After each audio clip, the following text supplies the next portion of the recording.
l'Assemblée nationale, Madame, Messieurs les présidents de commission, chers collègues, Mesdames, Messieurs les hauts fonctionnaires parlementaires, chers invités, je voudrais, au nom de tous les députés du Sénégal, vous souhaiter très chaleureusement à vous et à l'ensemble de votre délégation la bienvenue et un excellent séjour parmi nous.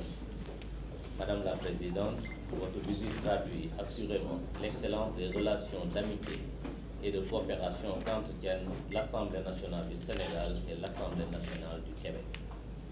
Cette visite est aussi le fruit de votre engagement personnel dans le renforcement des relations entre nos deux institutions, mais aussi entre nos deux peuples.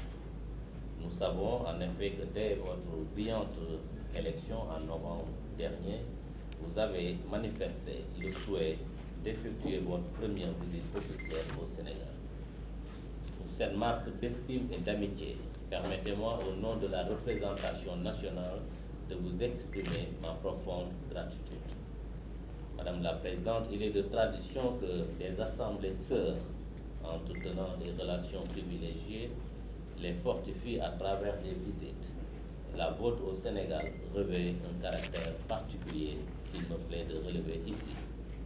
Il s'agit en effet de la rencontre entre le Sénégal, pays de Léopold Sédar Senghor, un des pères fondateurs de la francophonie, et le Québec, berceau de la civilisation francophone des Amériques.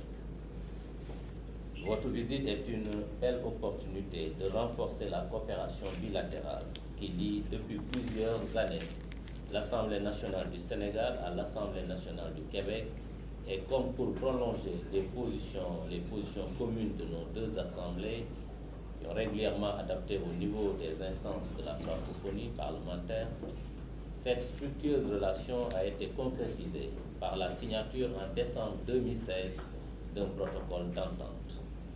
Durant votre séjour, les délégations parlementaires sénégalaises et québécoises vont, à travers des séances de travail soumises et arrêtées d'un commun accord, échanger sur des sujets qui nous tiennent à cœur et qui intéressent les populations que nous avons le privilège de représenter.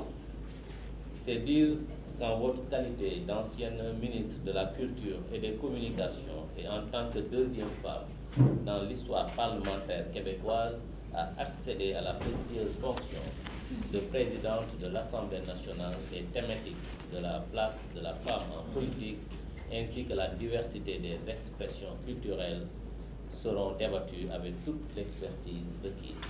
C'est alors un grand honneur pour nous de partager avec vous l'expérience du Sénégal sur ces différentes problématiques. Le croisement des réalités d'un Parlement du Sud et celle d'un Parlement du Nord nous permettront de mieux appréhender ces questions et de nous enrichir mutuellement. Madame la Présidente, Mesdames, Messieurs les députés, chers collègues, avant de clore mon propos, je souhaiterais saluer la qualité satisfaisante de collaboration entre nos services administratifs à travers les secrétaires généraux et leurs collaborateurs qui assurent le suivi régulier de notre coopération interparlementaire. C'est pourquoi je me réjouis de la tenue à Dakar du 12 au 23 juin prochain du programme international de formation parlementaire. Figurant depuis 2017 dans les agendas institutionnels de nos deux assemblées, le PIFP est le résultat d'un partenariat fructueux de notre protocole d'entente. Il offre l'opportunité aux fonctionnaires parlementaires francophones de renforcer les compétences indispensables à une meilleure maîtrise de leurs fonctions et d'améliorer ainsi le soutien qu'ils apportent aux parlementaires dans l'exercice de leur mission. Je vous remercie de votre bien aimable attention.